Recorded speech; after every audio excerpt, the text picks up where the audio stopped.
All right. I am so happy that we have the opportunity to interview Michael Ignatieff. Michael, you are one of the few academics who has hit the full Monty as a public intellectual, as a journalist, a professor, party leader in Canada, almost prime minister, a rector at CEU in Budapest, and now a lowly professor at Central European University in Vienna. So our first question is whether you could speak to our listeners a little bit about how your experiences in journalism and politics have informed your academic work. And also, secondly, what advice would you give to budding new academics eager to shape their careers into something resembling a public intellectual such as yourself? Wow. First of all, the lowly bit that you ended with, I think I would say, hand on heart, that the stuff I've most enjoyed in my life has been in a classroom. So that's number one. Number two, on public intellectuals, I've been frequently called that because for at least 16 years, I earned my living entirely as a freelance writer and journalist in London. And when I was back at the Kennedy School, I spent a lot of time in the public prints in debates on intervention and human rights. So that's what makes you a public intellectual. My worry about a public intellectual is that often intellectuals think that being public entitles them to be experts on everything. And it seems to me the risk of catastrophe as a public intellectual is you start having opinions about everything that increasingly have no connection to what you actually know. So there's a tremendous temptation to disaster in being a public intellectual. And it has compromised the respect that the public has for academics in general when academics start talking about stuff they don't actually know anything about. I really want to hear an epidemiologist talk to me during COVID because an epidemiologist knows something about infectious disease. I want to talk to an international relations specialist like you, Erin, if we're talking about geopolitics. I don't want to talk to you, Erin, about whether the Boston Red Sox are going to win the World Series. You know what I mean? It's that kind of thing. And because of the promiscuous claims of expertise by public intellectuals, I think we've done the intellectual profession as a whole a lot of harm because people sit watching the news feeds back in their homes, wherever they are, and they hear these guys with PhDs from Harvard, like me, talking about stuff that actually people in the audience actually know much more about than the intellectual does. And that's a disgrace for the whole profession. So let's stick to what we know is, I guess, the only advice I would give to someone young. I've spent a lot of time trying to take what I've learned from academic life out into the public space, trying, however, to confine myself to what I know something about. So then would you say that it's more your academic work has influenced your work as a journalist and as a political leader and administrator than the other way around? No, this is what makes it complicated. I've had a sense as a journalist, and it's informed my academic life, that you can't really know anything unless you put your eyes on it. Sometimes, because I'm a historian, it's putting your eyes on the documents. But sometimes if you're talking about Gaza, or you're talking about Bosnia, or you're talking about Rwanda, 3 places that I have visited, you got to put your eyes on the target. You got to be there. You got to sit there and look at those refugee camps and take into yourself what it means to be a Palestinian dispossessed since 1948 and living in a tent.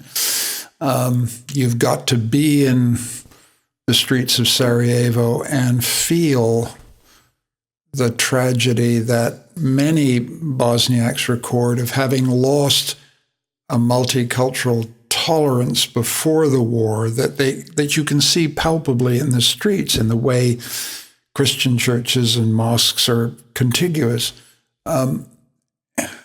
I can't emphasize how important it is to actually get your eyes on the target in life, and to build theory, because that's what academics do, in my view, from the particular, from empirical observation of a close contextual kind. So I want to touch on your approach as a writer and as an academic. Personal narrative seems to play a very important role in your own work.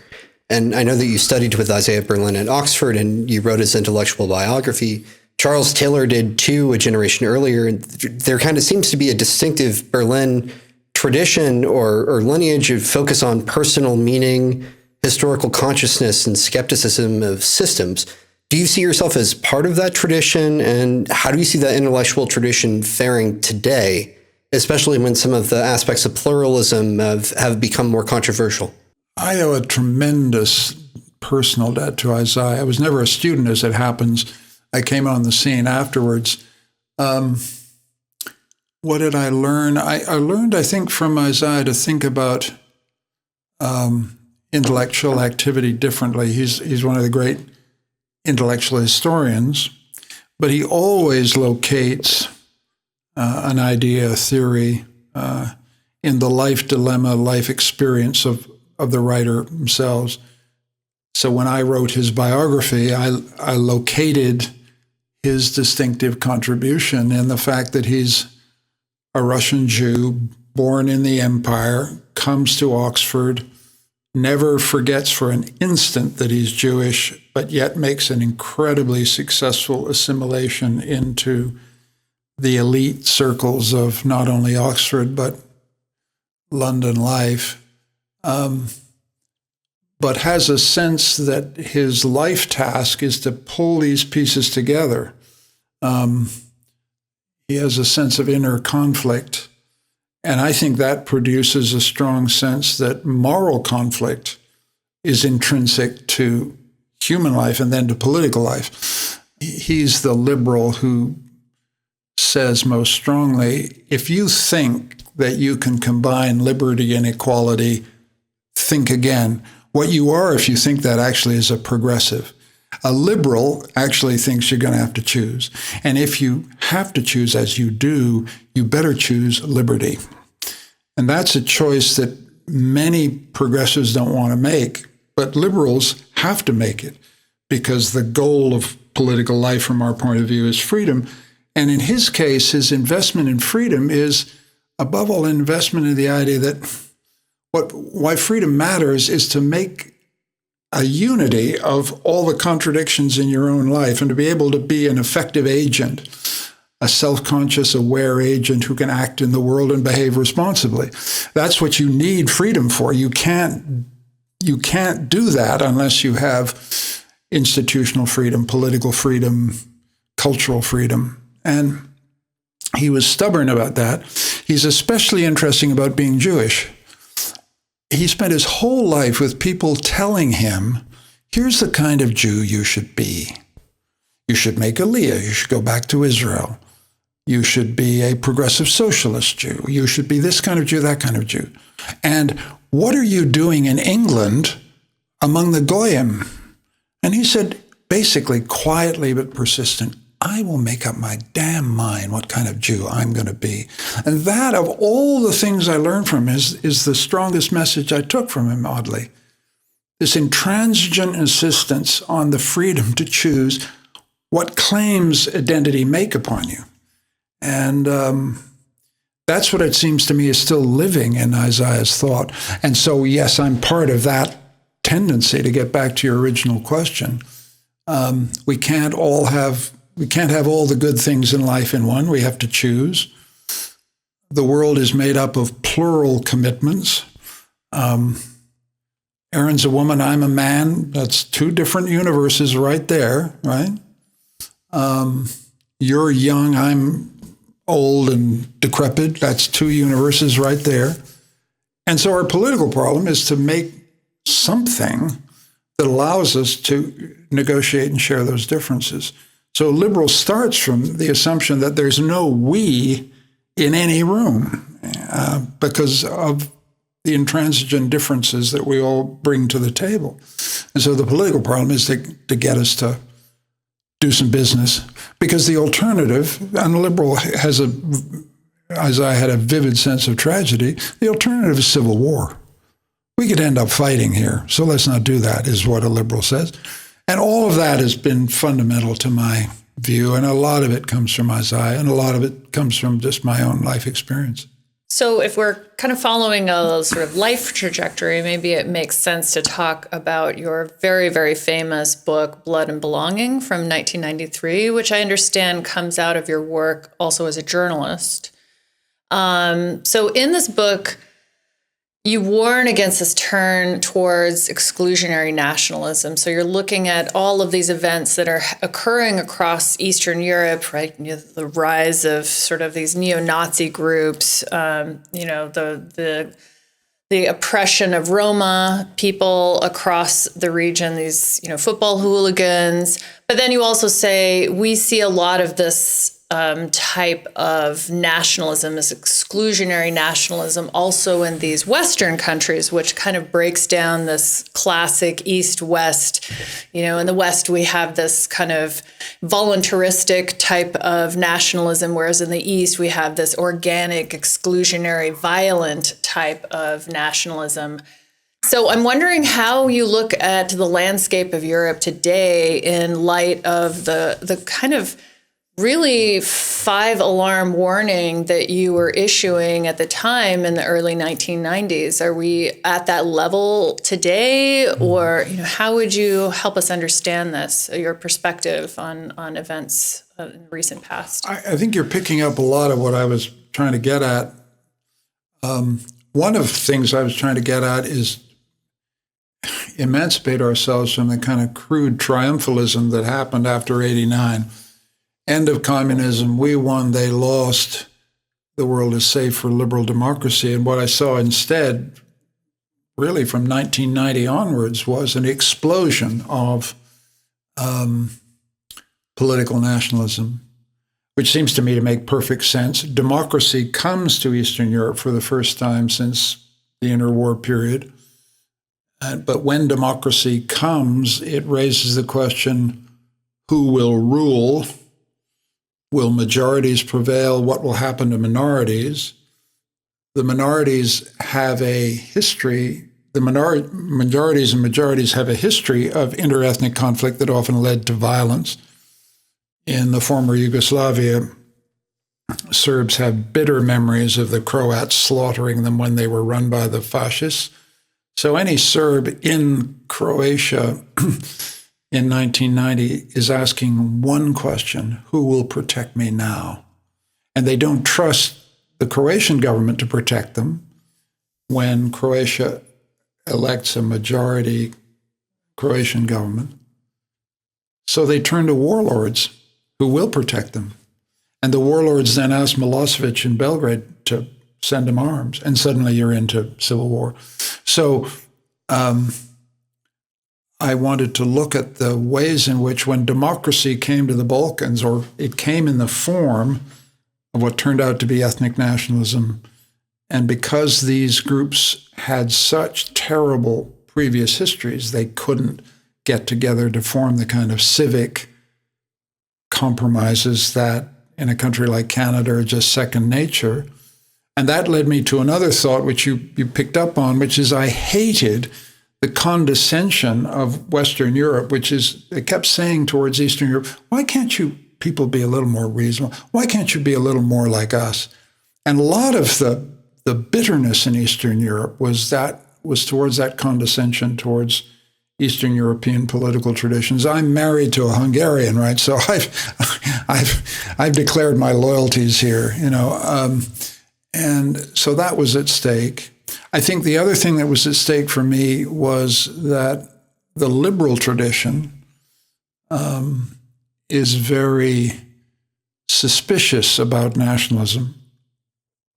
One of the things I learned from Isaiah Berlin is that's a damn foolish thing to be. Nationalism and the desire to have a national home are deeply authentic, stubborn political passions that have a history. They begin to arise in the 19th century. Isaiah himself was a liberal Zionist, that is, a nationalist, a believer in a Jewish national home. And so he thought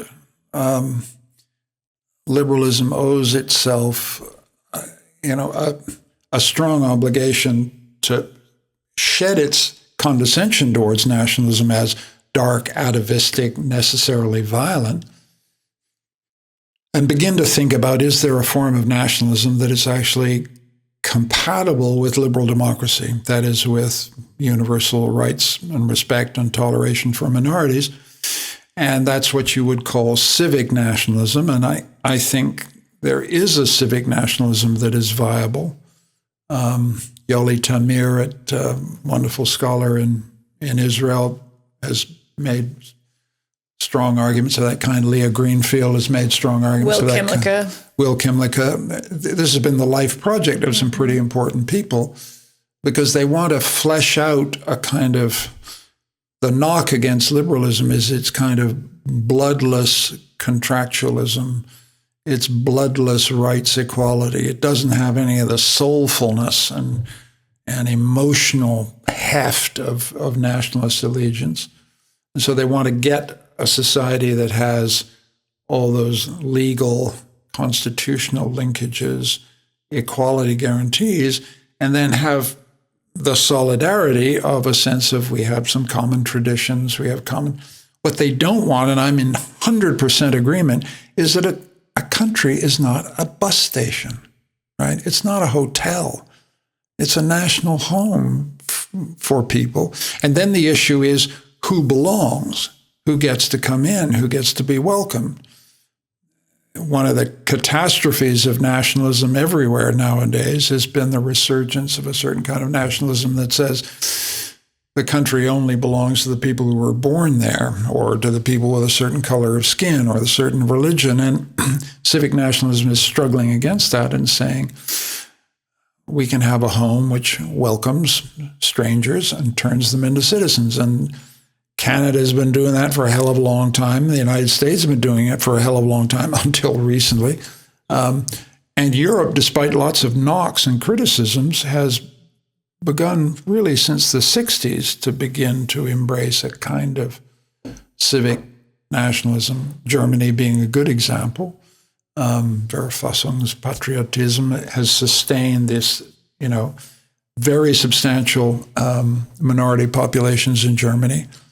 It's a kind of big moment when the hero of the COVID crisis is a bunch of fantastic scientists of Turkish origin who give Europe and the world that new vaccine in 2020. So it's kind of symbol of, the idea that Europe has failed to produce a civic nationalism that welcomes strangers and turned them into citizens. That knock seems to me unfair, and we got to hold the course here, keep the course steady against people like Viktor Orban, like Geert Wilders, like some of the Poles who say the only nation you can have at all is a nation composed of people who look like me. This is a big battle, really, for the soul of Europe, and I've been writing about it and thinking about it for a long time. But I refuse to be pessimistic. I think that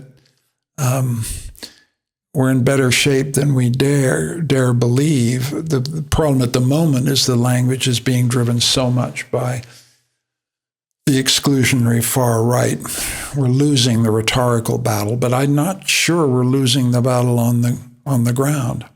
So then, to just follow up a little bit on this, you do agree that things have kind of turned back to this sort of more exclusionary sort of fears, at least, that, refugees are not welcome, and, it'll be more and more difficult for people to get naturalized. Mm-hmm. We can see that there's a number of countries that have made more restrictive citizenship naturalization policies in recent years. Do you ascribe any single cause to this? Or how do you understand this? Well, I'm about to say things that may cause some controversy because let let's state my bona fides. My name is Ignatieff. My father and grandfather were Russian refugees. I'm as in favor of migration and refugee protection as any human being could possibly be, because I wouldn't be here without it. So, but having said that, I think liberal democratic societies have failed, and liberals in particular have failed to understand the absolute imperative of effective border control.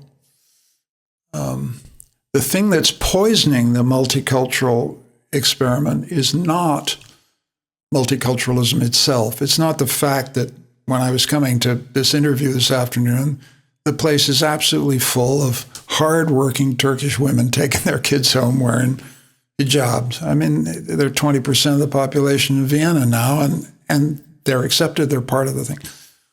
What this country and my country and the United States cannot deal with, and France cannot deal with, Europe cannot deal with, is a sense that the borders aren't controlled, that we don't determine as a sovereign people who gets in and who doesn't.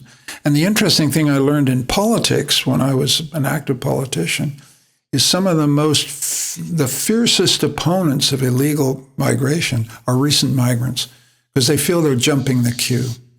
So if you want to get multicultural society back on track, you have to get effective border control.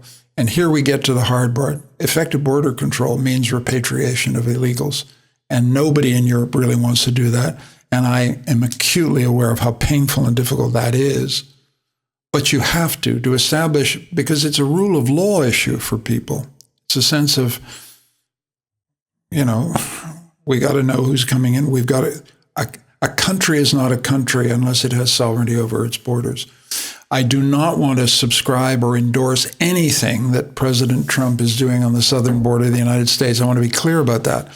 But the instinct that you can't have a successful multicultural society unless you have a strong migration stream of legal migration, given that these societies are aging, given that the demographic profile is to below replacement rates and fertility, and that's happening everywhere, you have to have a migration stream. It's not just a morally desirable thing in some liberal sense. It's actually an economic imperative. Okay, so you have to have a migration stream, but it ought to be legal. It ought to be, carefully administered, and it ought to be administered on not on universalist moral criteria, on different criteria. That is, how many people does this economy need at any given time? How many people can we successfully absorb at any given time? Which is a political question. And this is controversial because there are many people who think, well, we have universal obligations to the population, so the principles that ought to govern refugee admission or migration admission are universalist. I don't agree. I actually think societies have a right politically to decide how many people they can take in a given year. And when they get that wrong, they run into huge political problems. I mean, my country, Canada, is the most pro-immigration country in the world, and that support for immigration has collapsed because we got the numbers wrong. And migration pressure on housing drove up housing costs and caused the entire cadre of young professionals and young people seeking housing to say, what the hell is going on? Do you see, these are the kind of problems that occur unless you get effective control of migration. Once you get effective control of migration and set in train a regularized migration stream, then I think you can sustain a multicultural society. And in my lifetime, I would say it's the best thing that's happened to my country, Canada. I grew up in a white Toronto, and in 2034, I will be a minority in my own city of birth. Bring it on. It's been nothing but good news. But you can't sustain it unless you have law and order on the border. And I don't care how difficult that sounds for a liberal, but that's what I believe, and that's what I say everywhere.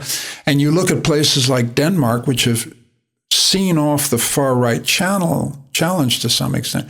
It's partly because Mette Frederiksen, the prime minister, has been very tough on migration. I don't agree with everything she's done, but she has taken that off the agenda and off the line of attack from the right. And unless you do that, you hand it to the AfD, you hand it to the French Bardella and Co. and all those people.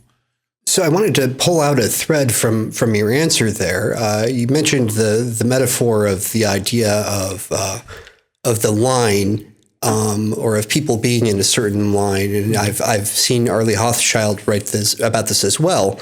The other metaphor that you ended up writing about in Ordinary Virtues that I thought was very evocative was the idea that there's two different concepts of asylum. One that is the universal concept of asylum that we end up getting taught about most of the time in international relations programs, but that the more ordinary conception of asylum is the idea of a gift. I was wondering if you might unpack and elaborate on that for us. A liberal would say this, wouldn't it? It's a little of both. That is, we have universal obligations to grant asylum to those who are in fear of persecution, in other words, in fear of their lives. The 52 Convention is clear that there's a universal obligation. A state signatory has to grant those who, if they're sent back to their country, will be killed or tortured in prison. That's clear. But asylum in a different sense of admitting economic migrants or people who are just fleeing tough countries, and the world is full of very tough countries. I think that's more in the nature of a gift relationship. That is, it's discretionary. A liberal would be generous, but a liberal is not stupid, and a liberal would say, well, we've got to figure out how many people we can take in here. How many houses have we got? How much social welfare expenditure can we afford? How much resettlement capacity do we have? These are empirical questions that a politician should be authorized to charge. I don't think we have a universal obligation. We have a gift relationship. If I could pull one final thread out of your response, which I found fascinating. So your view, and I think that this is actually supported by a fair amount of sociological evidence, is that there does appear to be a kind of saturation point psychologically or sociologically for societies where, if you increase migration up to beyond a certain point too rapidly, then there will be a backlash. So there is this set of arguments that people have made supported with evidence. But then there's another aspect as well that I think rings truer to what might be called left-wing populists, right? The kind of cosmopolitan populists who argue that the real issue, which is also with liberalism, is that, freedom for capital doesn't necessarily pay your bills. It doesn't necessarily pay the now exorbitant rents that you are paying in Toronto today as opposed to 30 years ago, Toronto being one of the most expensive rental markets in North America. So do you think that is also a concern? Something that we should also be concerned about is the great inequality between sort of the rich and the poor that has, by some measures, the widest that we've seen since the 1890s. I get that up to a point. Migration, however, is an urgent, pressing, practical issue, and the fixes for inequality, that's a big long-term play. And what you're picking up is that the sense of saturation, say, in the housing market is dictated by a housing market that is overheated, that is dominated by players who are distorting the market. So yes, a good government wants to do something about that market. And a good migration policy will want to address the inequities in the housing market to the degree that we can by building more houses, changing the rules. Toronto, for example, has tried to enact restrictions on speculative buying of apartments that are kept empty, for example. I'm strongly in favor of that. speculative flipping of empty apartments is horrible for everybody, new migrants, young families, the whole thing. So I take that. So you want to have a policy that joins all these bits together, so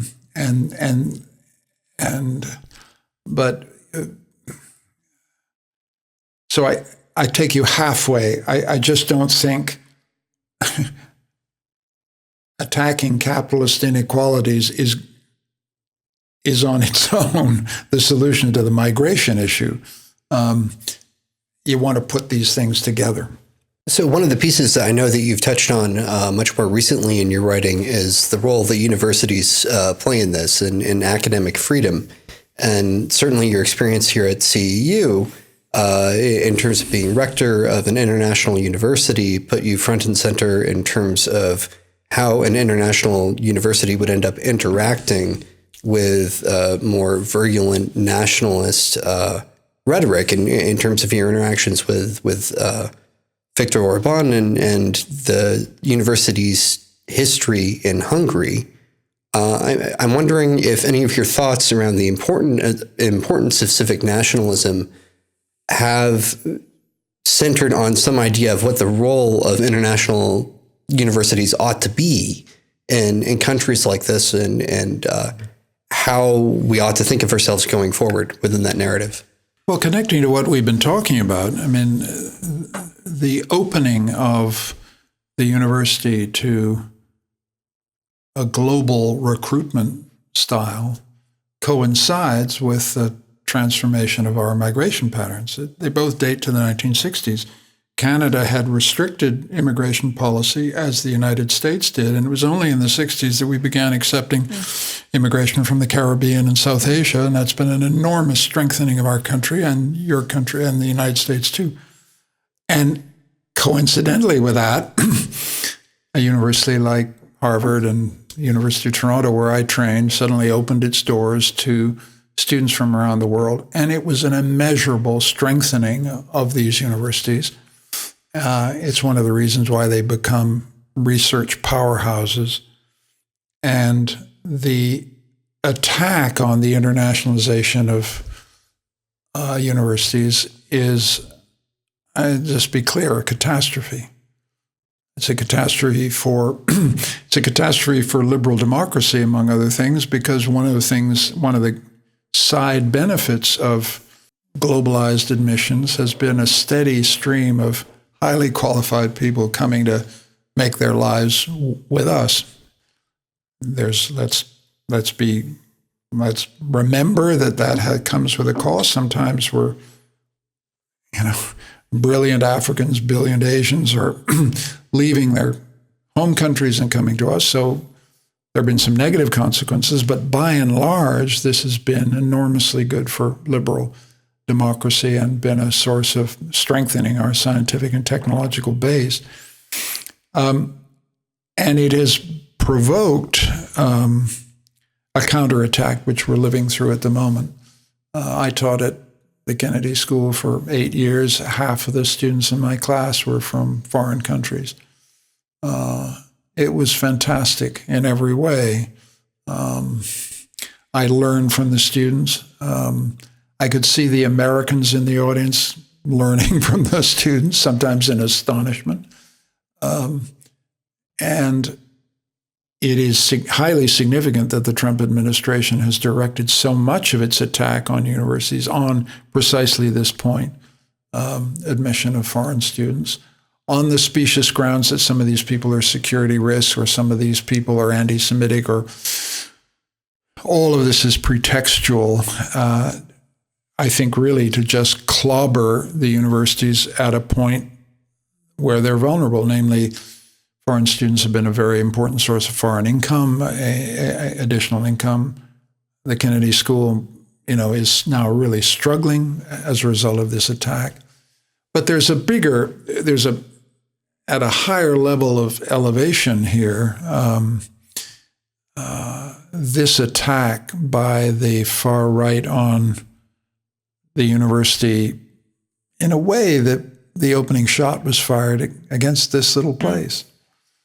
We're an international liberal with a small L institution in the humanities and social sciences. We were never a political institution. We never challenged Orban's rule. We worked with Orban consistently for 6 years before the attack. We built a new building in Budapest thinking that we had kind of tacit approval from the regime.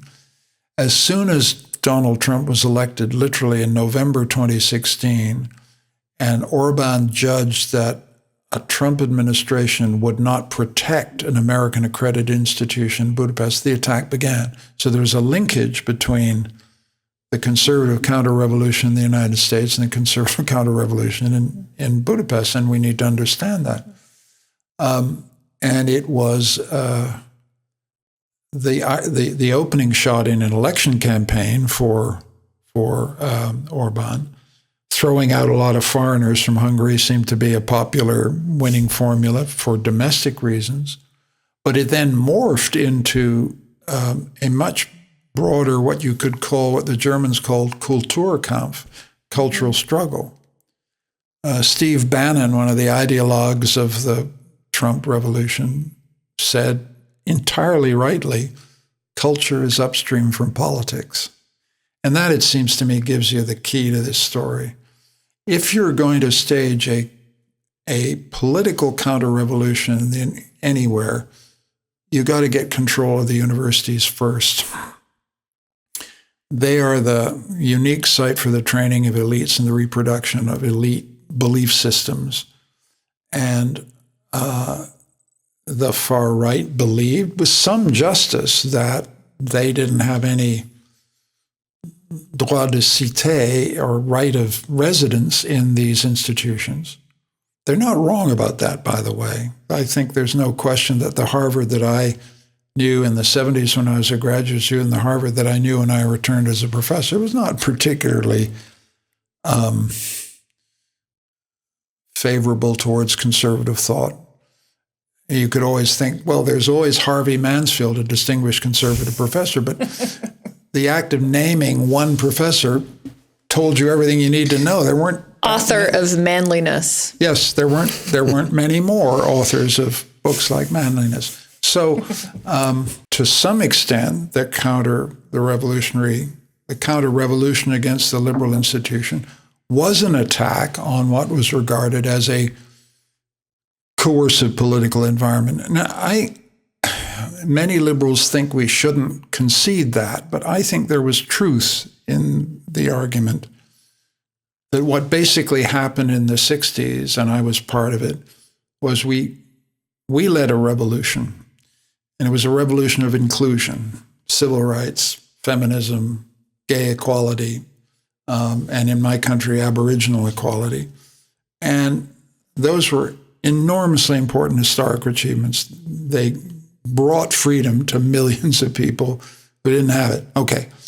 But we then turned that revolution of equality into an enforcement revolution. We began to impose speech codes, codes of conduct, all with the best intentions in mind. I mean, they weren't pernicious, but they ended up creating a culture in which by 2013 or 14, it was standard to require of a young academic applying for a job in a Harvard department to issue a diversity statement saying what I'm going to do to promote diversity, which diversity is a very good thing, but to insist upon that as a condition of employment then produces, ideological gobbledygook. And it was just stupid, and gave the liberal university, with its reputation for free thought, a very bad reputation, and set us up for a counterattack that has been murderous in its impact.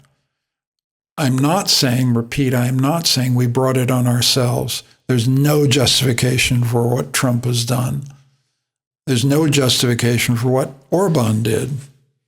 Orban, by the way, did not attack us because we were liberal. He attacked us because we were funded by Hillary Clinton's chief source of financial support, and he thought if he clobbered George Soros' institution, he'd win favor with Donald Trump. That's what that was about, in my view.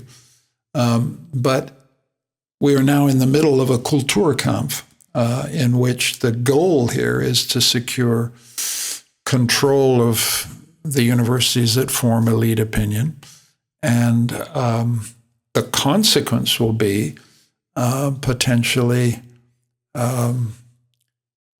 nearly catastrophic thought control in the university. That is, this is a battle fought in the name of academic freedom, but it will destroy academic freedom. Consequence one. Consequence two, it will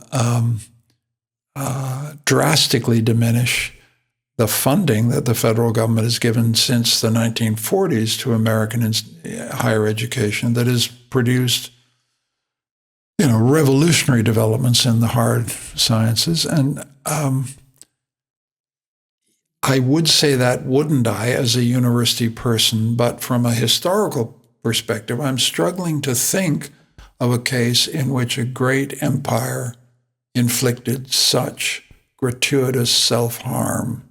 I'm trying to think of an example. UK? Sorry? UK? UK is doing yes, Brexit would be an example of spectacular self-harm, but it's no longer an empire. But the capacity of this counter-revolution to destroy the very sources of American power, I mean, I understand the attack on liberalism, fine, that's politics, but destroying the institutions that are such a crucial source of American influence and power seems to me nothing less than astounding. So, yeah,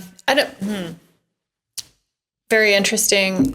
I think you want to argue back, Erin. I don't want to, but part of me I does feel I want must to. do. Well, first of all, I just feel that it's just a general truth that most universities are liberal. I mean, one of the things that the junta did in Myanmar, one of the very first things that they did was get rid of the entire higher education system because, as you rightly point out, universities are the source of ideological resistance against all state power, if you think about it. So, I think that this... In other words, we would have got attacked whatever happened. Yes. Yes, I think there's a lot of truth. Because it gets to this question about CEU, right? Could we have done anything other than what you had done to secure our place in Hungary? What do you think? I don't think there's anything we could have done. And I think in the Hungarian case, they didn't attack our academic quality. I didn't think they predominantly attacked our liberalism. They just came after us because we're a source we train people to think independently. And I think there's truth in what you say. But these guys have gone much further than that. And we're now in extortion mode. That's the thing that's amazing. Mm. I mean, I sit there and talk to my Harvard colleagues. I'm on the visiting committee of the Kennedy School, so I'm kind of close to what's being dealt with. They're having to seriously consider if they can't admit foreign students, because they're denied visas, they will admit them in Canada, and then we'll fly the professors into Toronto to teach them. I mean, incredible. Just absolutely unbelievable for a world-class university to be forced into that. And secondly, to have a gun put to the head of the president of Harvard saying, if you pay us $500 million, we might lay off. Well, this is mafia behavior, and it's astounding to me. And unless it's stopped it's already been stopped by the federal courts, and it'll go up to the Supreme Court. But if the Supreme Court allows this, then we are in absolutely uncharted water, because academic freedom depends crucially on the rule of law. If we lose the rule of law in the United States, we'll lose academic freedom and a lot of other freedoms besides. I mean, let's not also forget that there's an attack on science, a very, very widespread, very systematic attack against, for example, cancer research, NIH funding, NSF funding, all of these government programs, that the Amex program, the ACLS program for study of foreign languages. Yeah. So it's almost a full frontal attack, it seems to me, on not just liberalism and democracy and ideological resistance and woke ideology, but also everything that's basically a product of the Enlightenment. Mm. No, and I have to say I don't quite understand it. I don't understand some of it. What I don't understand is, what is the constituency that says, yeah, go and get them, these damn scientists. Some of it is elite resentment. Mm-hmm. I mean, I get that. These smarty pants at Harvard who think they can tell us what to do. Especially after COVID. And then I think you can't separate this from the effect of social media. We've got an explosion of false science, fake science, lunacy, basically, that is amplified by, this has got 5 million hits, so it must be true, that kind of stuff. There's a lot of that going around.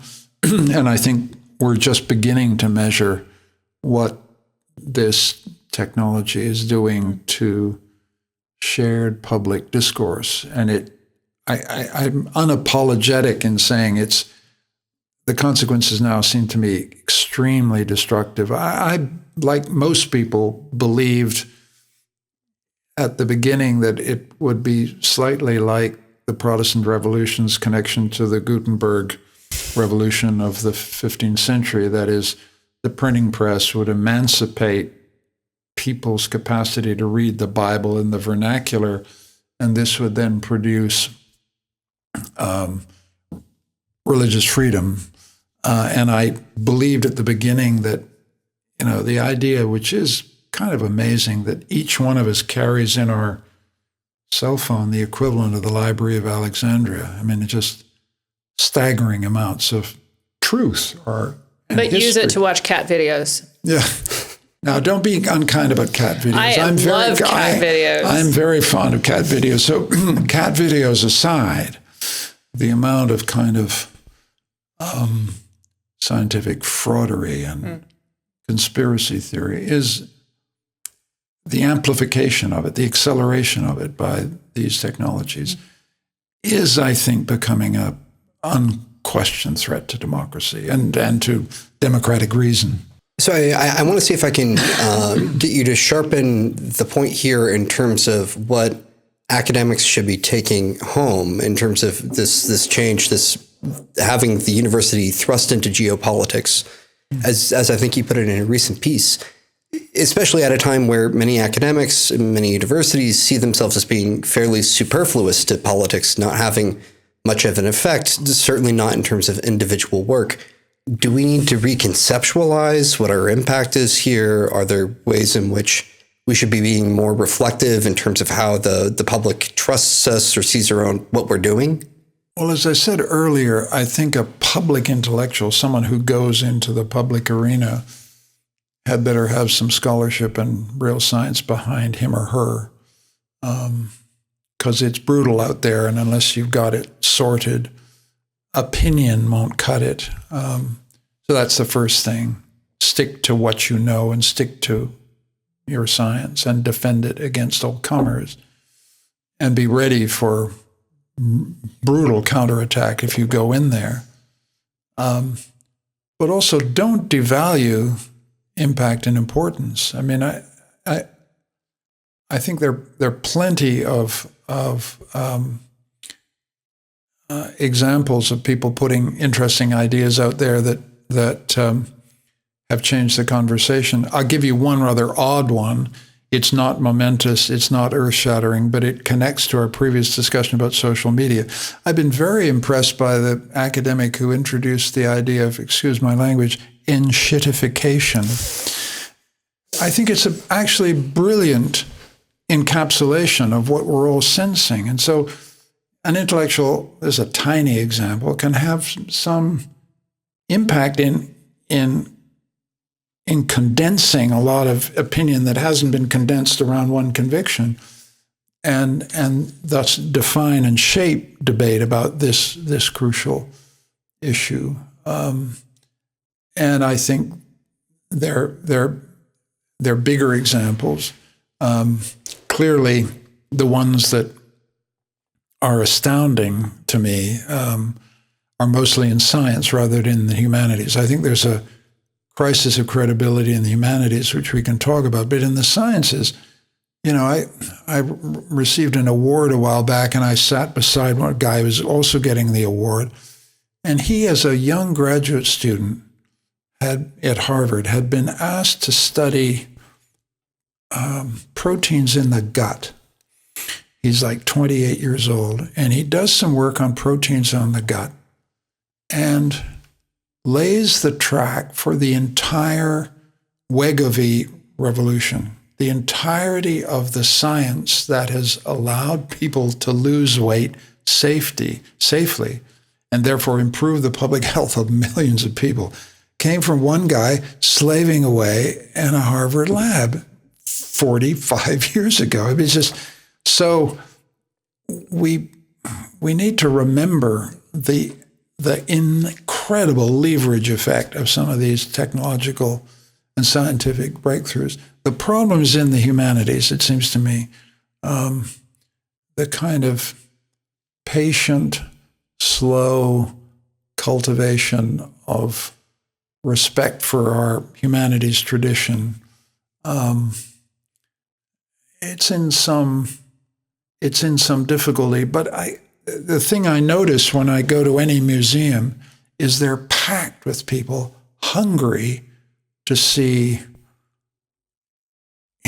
the great works of all of our traditions. So beside the enshittification of our world, we're forgetting that we are better custodians of our tradition than in any period in history. There's simply no question about it. Using these technologies, I can recover pretty well the entire printed output of every great thinker who ever lived on my thing. I can get every painting painted by Goya. If I want to study the Bamyan Buddhas, I can get, So this is what makes the humanities picture complicated. Humanities departments are shrinking, universities are worried, but in some sense, the humanities tradition, the lived human tradition is better kept, better preserved, and better passed on than at any time in our history.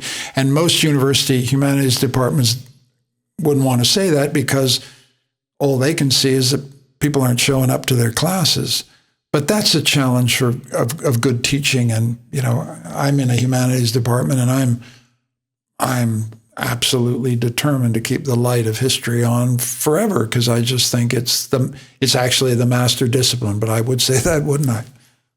So in terms of bringing it to the role of the humanities scholarship, if there's the idea that the humanities is becoming more and more alive in a popular imagination, what role do scholars have to play then in terms of, if not participation in that imagination as public intellectuals, but in terms of teaching and writing and producing research? How ought it be oriented, and why do you see there as being some of these problems with people being interested in education in the humanities? Yeah, I think the figure now for undergrads in the States, the percentage of undergraduate degrees that are in history is like 6%. Boy, that's a fact I don't want to know. So I'm going to deny it. Can't be true. Do it. That's fake news, Erin. You're a modern citizen of the world. No, look, I actually don't want to deny the facts. The facts are painful and they have to be faced. What does a scholar do? I mean, first you get up every morning and teach your socks off. You just make it as attractive and interesting as you possibly can, and hope word of mouth will help you. That's one thing. Second thing is you hope also that the meme to the effect that the only way to get a job is to go into the STEM subjects or go into econ or go into computing, as AI begins to scythe through the job structure, I'm not so sure that humanities won't come back. I'm not so sure that a generalist education won't become more, not less relevant. That's clearly a hope as opposed to a set of facts, but I don't think we know where this thing is going, and I would not read out hope for the humanities. In part because this is an odd historical example, but who were the most useful civilians during the Second World War? Philosophers and linguists for decoding, Turing and these guys. Brilliant mathematicians, yes, but humanities was central. Who ended up being the chief intelligence planner for the entire D-Day landings? It was a philosopher of language. So before we say the humanities are over, we ought to remember in previous times it was actually humanities people who had the kind of brilliance, capacity to see connections that allowed them to advise Eisenhower when it was safe to put 200,000 people on a beach. I mean, doesn't get more consequential role than that. So I don't feel pessimistic about the humanities in that sense, partly because the job structure is changing so much, partly, as I said earlier, because our curation of our traditions is so dramatically better than it was even when I was 21. And partly for a more kind of general philosophical reason, which is humanities address the questions that ultimately matter most to all of us in the most intimate parts of our lives. Relations between the sexes, what it's like to be a father, a mother, a parent, what it's like to be a son, what it's like to be a daughter, what it's like to suffer loss, what it's like to face death. I mean, that's the eternal recurring theme of the humanities. And so given that those are recurring eternal themes of human existence, I think premature predictions of the death of the humanities are premature. I also, and this is still more sentimental, but unapologetic. When I go to concerts, and we're in Vienna, and it's paradise for concerts, I see an older audience being replaced by a newer audience who come for the same reason that an older generation came, which is to be in the presence of the sublime. I mean, it's not,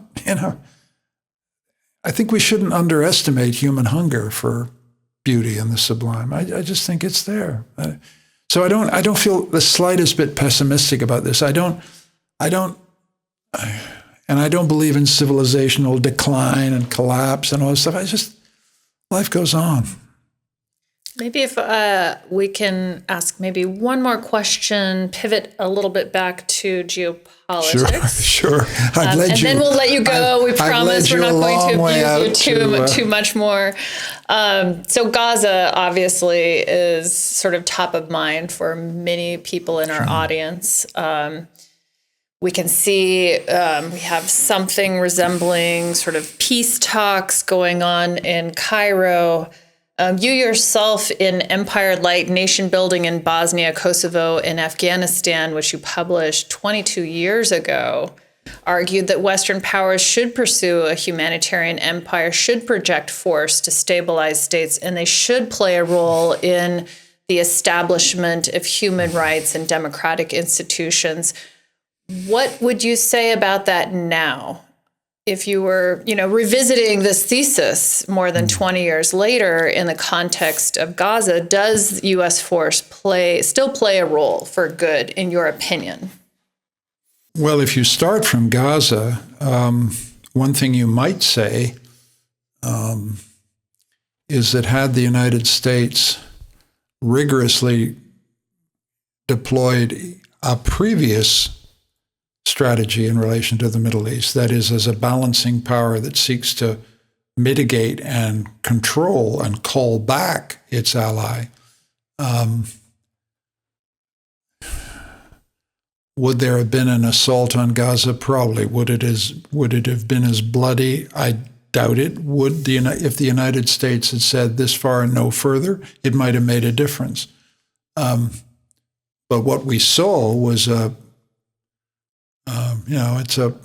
it's a tail wagging dog phenomenon if there ever was one. The United States simply said, "Go to it," with the result that 66,000 Palestinians are dead. The place is flat, and a country that I've supported all my life as a liberal democratic state is now a pariah, which is extremely painful to me since I'm a strong supporter of the state of Israel, always have been, and but it was a support conditional on the United States and other powers exercising restraining control. And for 25 years now, Israel has ceased to listen to Europe. Europe used to be able to say, "Don't do this, stop," whatever.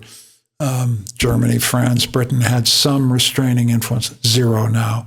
The remaining restrainer was the United States, and it's simply abandoned that role for a bunch of complicated reasons. And so we are where we are. The second part of your question is about humanitarian intervention and intervention in general. There, the context needs to be remembered. I mean, I spent a lot of time in the Balkans in the 90s and watched a lot of people getting shot, getting driven out of their homes, while Europe did nothing. And at a certain point, and I also was in Rwanda, where when we did nothing, 600,000 people were slaughtered in 6 weeks.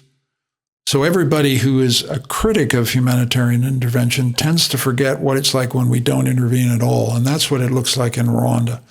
And you never forget seeing what that looks like. Just as you never forget what it looks like when you go to Srebrenica after the failure to stop the slaughter in Bosnia. So that created, I think, an entirely legitimate desire to find a way to stop mass casualty killing inside a state when nothing else would work, namely sanctions, namely Security Council resolutions. And I was part of a decade of efforts to find solutions there. I was part of the Goldstone Commission on Kosovo, and then I was part of the International Commission on Sovereignty and Intervention, which did make the claim that intervention could be justified with Security Council authorization, but only with Security Council authorization, when mass casualty killing or ethnic cleansing couldn't be stopped by any other means. I would continue to support that premise. The problem is that Security Council is now so deadlocked that no authorization is forthcoming. But there's no question, to come to the burden of your question, that in a place like Libya, intervention that did have some of the language of the Security Council resolution authorizing intervention in Libya in 2010, whenever 11, referred to protecting civilian populations, that is, used the language of the report that I was part of. And from a mission to protect the civilian population, it morphed into regime change with catastrophically destabilizing consequences for the entire northern Middle East. And I think in retrospect, one of the things that I didn't fully realize was just how destabilizing overthrowing Gaddafi would be, particularly in West Africa, because the weapons flowed out of Libya into the jihadis in Mali and whatever. And the whole of West Africa has been destabilized for a decade by an intervention that started to protect civilians in Benghazi. So what's the lesson of that? You've got to think through the consequences very, very carefully. I think there are cases where intervention simply to save human lives can be justified, but you've got to factor through the consequences. We didn't. You've also got to have agents on the ground. You can't create democracy if there are no Democrats. I mean, we went into Afghanistan, and we went into Afghanistan for obvious reasons. A mass casualty terrorist attack had been planned in Afghanistan, and something had to be done to get that under control or threat is neutralized. Instead of defining the mission as a counter-terrorist operation, we defined it as let's change the whole society. Well, I was in and out of Afghanistan for 10 years, and we vastly overestimated the capacity of the West to impose change, vastly underestimated the forces of stubborn resistance, vastly failed to understand the politics of Afghan life. There were plenty of courageous Democrats passionately committed to moving their society forward, but there just weren't enough of them. So we've learned some extremely painful results, but I'm not going to walk away from the original commitment that you want to have an international community. You want to have an international community. We have none now. You want to have an international community that has the capacity to act when a state is slaughtering its own people. You do want to do that because, having been in Rwanda, it's unspeakable when you do nothing. But our capacities to change society is very limited. Our capacities to impose democracy are about zero. The only grounds for external intervention are, mass casualty killing, period. Well, I guess what we can take from all that you've told us today is that we should still cling to our liberal values, that they still maintain relevance in society, both here in Austria and more globally. And, despite overreach, there still is a place for a kind of an international liberal community of states. We would like to thank you for giving your time to us today to interview you about these very sensitive and important topics today. Thank you, Michael Ignatieff. Thank you very much. Thank you. Thank you, Adam.